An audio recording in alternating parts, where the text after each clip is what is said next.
नमस्कार दोस्तों, आज की इस वीडियो में हम बात करेंगे केंद्रीय सरकार के कर्मचारियों को मिलने वाले इंक्रीमेंट के बारे में। बाकी कर्मचारियों की तरह सरकारी कर्मचारियों को भी इंक्रीमेंट मिलता है, लेकिन उसकी कुछ नियम व शर्तें होती हैं। जैसा कि आपको पता है दोस्तों, केंद्रीय सरकार के जो कर्मचारी को इंक्रीमेंट मिलता है वो 3% के रेट से मिलता है। लेकिन हकीकत में ये जो इंक्रीमेंट होता है दोस्तों, वो 3% नहीं होता है।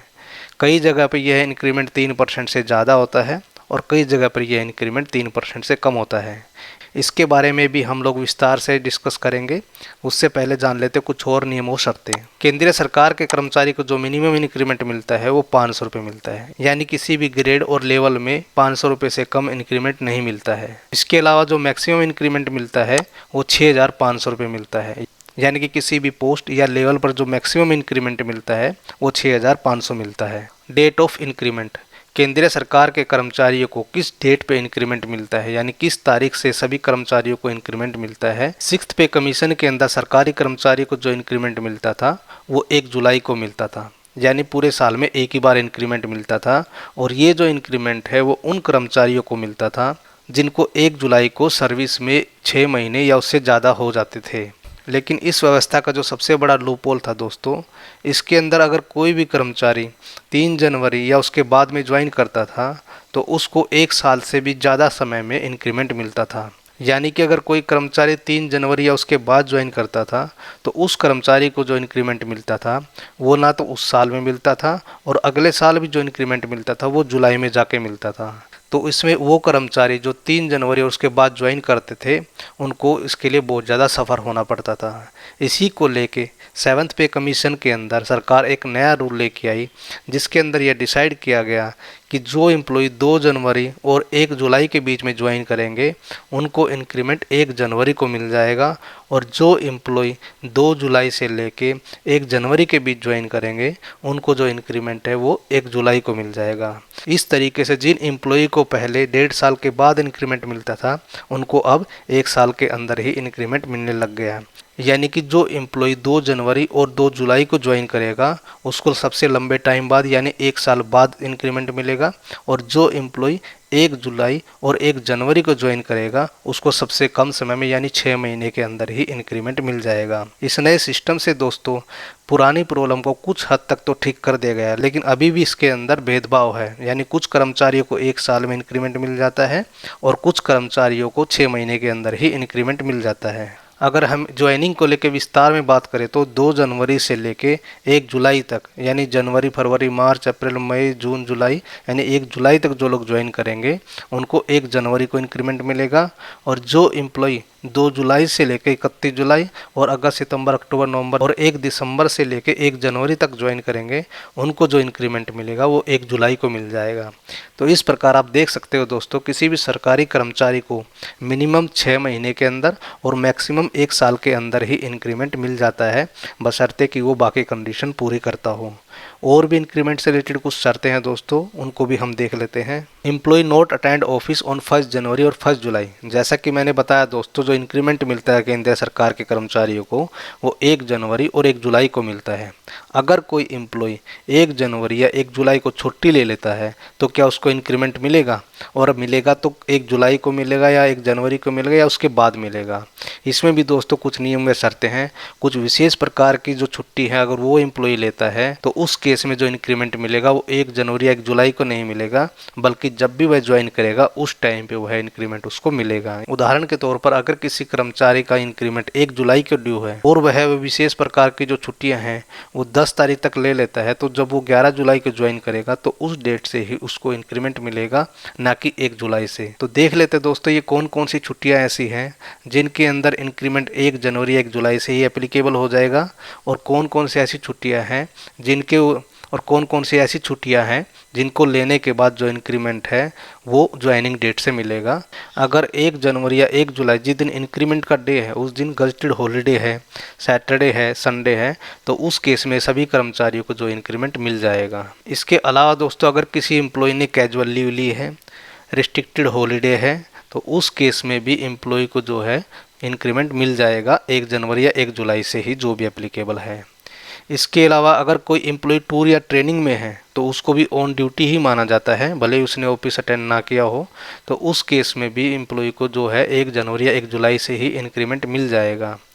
इसके अलावा अगर कोई एम्प्लॉय वर्क फ्रॉम होम है, जैसा कि आजकल चला हुआ है, तो उस केस में भी एम्प्लॉय को जो है इंक्रीमेंट 1 जनवरी या 1 जुलाई से ही एप्लीकेबल होगा। अगर कोई एम्प्लॉय 1 जनवरी या 1 जुलाई जिस दिन उसका इंक्रीमेंट ड्यू है, ऑन ड्यूटी रहते हुए अगर उसकी मृत्यु हो जाती है, तो उस केस में भी उसको जो भी बेनिफिट मिलेंगे वो इंक्रीमेंटल रेट से मिलेंगे, यानी जो उसकी बेसिक पे है उसको इंक्रीमेंट देने के बाद ही मिलेंगे, क्योंकि उस दिन उसने ऑफिस ज्वाइन कर लिया है। अगली जो कंडीशन है, अगर कोई एम्प्लॉय स्पेशल कैजुअल लीव पे है और ऐसी कैजुअल लीव को जो कॉम्पिटेंट अथॉरिटी है वो ड्यूटी ट्रीट करती है, तो उस केस में भी उसको जो इंक्रीमेंट है वो उसी डेट से यानी 1 जनवरी या 1 जुलाई जिस भी डेट को उसका ड्यू है उस डेट से उसको मिल जाएगा। इसके अलावा अगर कोई कर्मचारी 1 जनवरी या 1 जुलाई को जिस दिन उसका इंक्रीमेंट ड्यू है दूसरे प्रकार की कोई छुट्टी ले लेता है, जैसे ईएल, मैटरनिटी, पैटर्निटी लीव, कोई भी लीव अगर लेता है, तो उस केस में जो उसको इंक्रीमेंट मिलेगा वो उसकी ज्वाइनिंग डेट से मिलेगा, यानी जब भी वो ऑफिस ज्वाइन करेगा उस डेट से ही उसका इंक्रीमेंट एप्लीकेबल होगा, बशर्ते उसने उस डेट तक 6 महीने की सर्विस पूरी कर ली हो। इसके अलावा भी कुछ कंडीशन है दोस्तों, वो भी हम देख लेते हैं। In case of death while in service, अगर कोई कर्मचारी सर्विस में रहते हुए 1 जुलाई या 1 जनवरी जिस दिन उसका इंक्रीमेंट ड्यू है उस दिन उसकी डेथ हो जाती है, तो उस केस में क्या होगा। अगर उस दिन को कर्मचारी ऑन ड्यूटी है यानी ऑन ड्यूटी उसकी डेथ हो जाती है तो उसको जो है इंक्रीमेंट मिल जाएगा। इसके अलावा अगर उस दिन एम्प्लॉय छुट्टी पे है यानी उसने लीव ली है तो उस केस में उसको इंक्रीमेंट नहीं मिलेगा। अगली जो कंडीशन है दोस्तों, अगर कोई कर्मचारी 31 दिसंबर या 30 जून को रिटायर हो जाता है तो इस केस में उस एम्प्लॉय को कोई भी इंक्रीमेंट नहीं मिलेगा, क्योंकि वह 1 जनवरी या 1 जुलाई को सर्विस में नहीं है। इंक्रीमेंट के लिए सर्विस में होना जरूरी है, इसीलिए ऐसे कर्मचारियों को इंक्रीमेंट नहीं मिलेगा। हालांकि इसके लिए ऑलरेडी सुप्रीम कोर्ट में केस दायर हो चुका है जिसके ऊपर अभी तक कोई फैसला नहीं आया है। अगली जो कंडीशन है दोस्तों वो थोड़ा सा अलग है। एक सरकारी कर्मचारी को इंक्रीमेंट तभी मिलता है जब इंक्रीमेंट की डेट पे उसको 6 महीने पूरे हो जाते हैं। इसको हम एक उदाहरण के द्वारा समझते हैं। अगर किसी कर्मचारी को ऑफर लेटर 1 जनवरी या 1 जुलाई को ज्वाइन करने के लिए दिया गया है और उस दिन यानी 1 जनवरी या 1 जुलाई को कोई छुट्टी है, जैसे सैटरडे है या संडे है या कोई गजटेड छुट्टी है, तो इस कारण से एम्प्लॉय ज्वाइन तो कर सकता था, लेकिन एम्प्लॉय छुट्टी होने के कारण ज्वाइन नहीं कर पाया। क्योंकि इस केस में अगर एम्प्लॉय 1 जनवरी या 1 जुलाई को ज्वाइन नहीं कर पाता है तो उसको 6 महीने के बाद जो इंक्रीमेंट ड्यू होगा उस टाइम पे उसके 6 महीने पूरे नहीं होते हैं सर्विस में। लेकिन इस केस में अगर एम्प्लॉय 1 जनवरी या 1 जुलाई जूस के बाद जो भी वर्किंग डे आता है उस डेट के फोरनून में ज्वाइन कर लेता है तो उसके इंक्रीमेंट की डेट को उसको 6 महीने काउंट माने जाएंगे और उसको 1 जनवरी या 1 जुलाई जो भी उसका इंक्रीमेंट डेट बनेगा 6 महीने बाद उसको उस डेट से इंक्रीमेंट मिल जाएगा, यानी कि उसको 6 महीने के अंदर ही इंक्रीमेंट मिल जाएगा और उसका जो 1 या 2 दिन था उसको कॉम्पिटेंट अथॉरिटी जो है उस दिन को उसको सर्विस में उसको काउंट कर लेगी। अगली जो कंडीशन है वो है एक्स्ट्रा ऑर्डिनरी लीव की। जैसा कि मैंने बताया कि इंक्रीमेंट की डेट को एम्प्लॉय को 6 मंथ की सर्विस होना जरूरी है।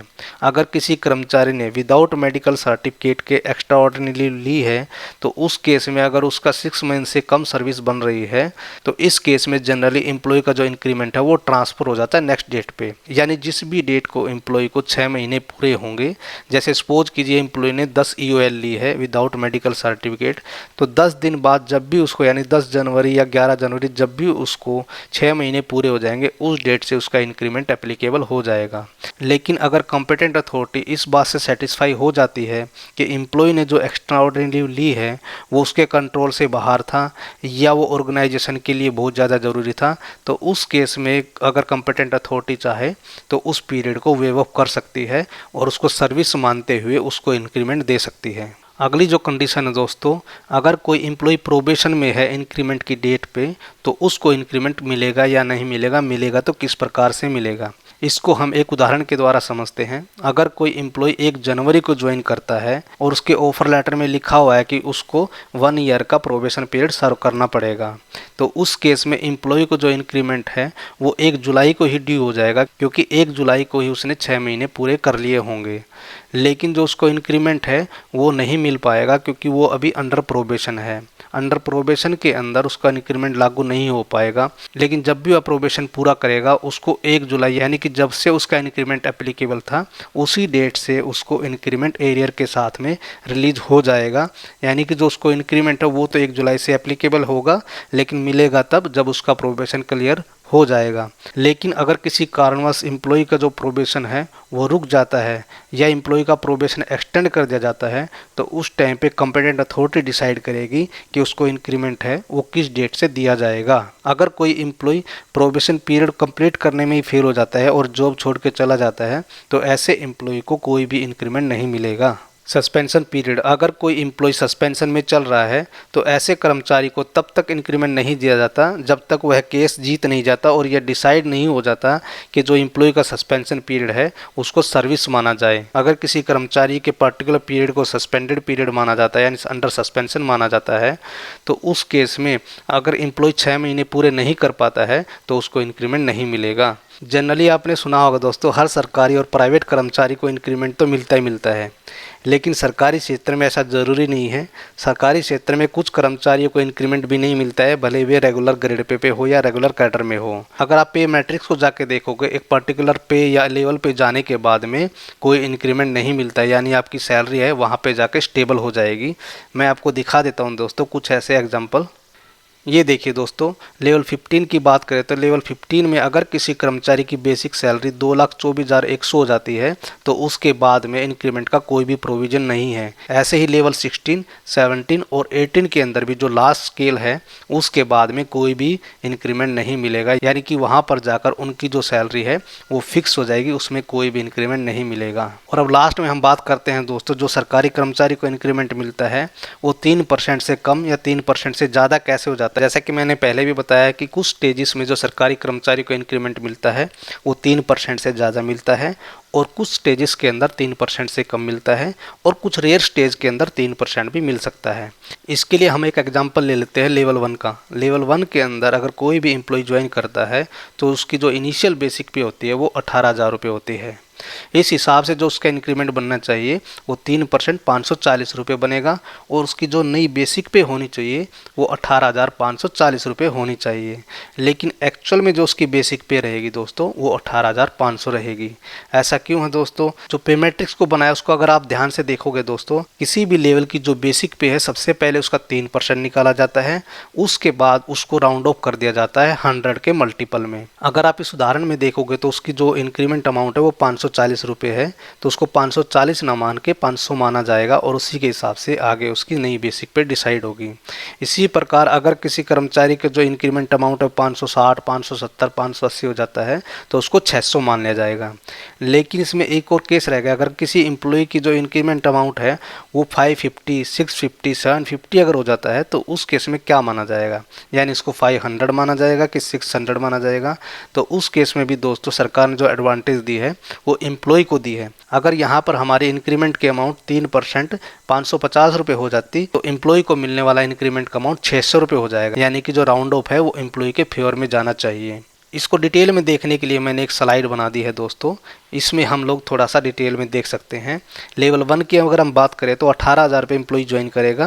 पहला इंक्रीमेंट 3% के हिसाब से 540 होना चाहिए और नई बेसिक पे लेकिन उसकी 18,500 होगी क्योंकि इसको राउंड ऑफ कर दिया जाएगा 500 में। इसी प्रकार नेक्स्ट ईयर में 555 को राउंड ऑफ कर दिया जाएगा 600, क्योंकि वो 550 और उससे ऊपर है इसलिए उसको 600 रुपये कर दिया जाएगा और 573 भी 600 हो जाएगा। इसी प्रकार से उसकी नई बेसिक पे डिसाइड होगी। पहले साल में 500 ऐड हो जाएंगे, दूसरे साल में 600 जाएंगे, तीसरे में भी 600, चौथे में भी 600 और पांचवें में भी 600। इसी प्रकार से उसके ऐड होते चले जाएंगे जब तक ये फिगर 650 उससे ज़्यादा नहीं हो जाएगी तब तक ये 600 ही रहेगा। अगला जो केस लेवल 2 का भी देख लेते दोस्तों, उसमें भी ऐसे है 1900 पे एम्प्लॉय ज्वाइन करेगा। पहला इंक्रीमेंट 597 बनता है लेकिन 600 मिलेगा। ये परसेंटेज भी यहाँ पे देख सकते हो दोस्तों, कभी भी 3% किसी भी केस में नहीं आ रही है। हर केस में जो परसेंटेज है वो कभी 3 से ऊपर कभी 3 से नीचे चली जाती है। तो ये था दोस्तों हमारा छोटा सा प्रयास कि केंद्रीय सरकार के कर्मचारियों को जो इंक्रीमेंट मिलता है वो कैसे डिसाइड होता है, कैसे कैलकुलेट होता है, कब मिलता है, कैसे मिलता है। आशा करता हूँ ये हमारा छोटा सा प्रयास आपको पसंद आया होगा। धन्यवाद। जय हिंद, जय भारत।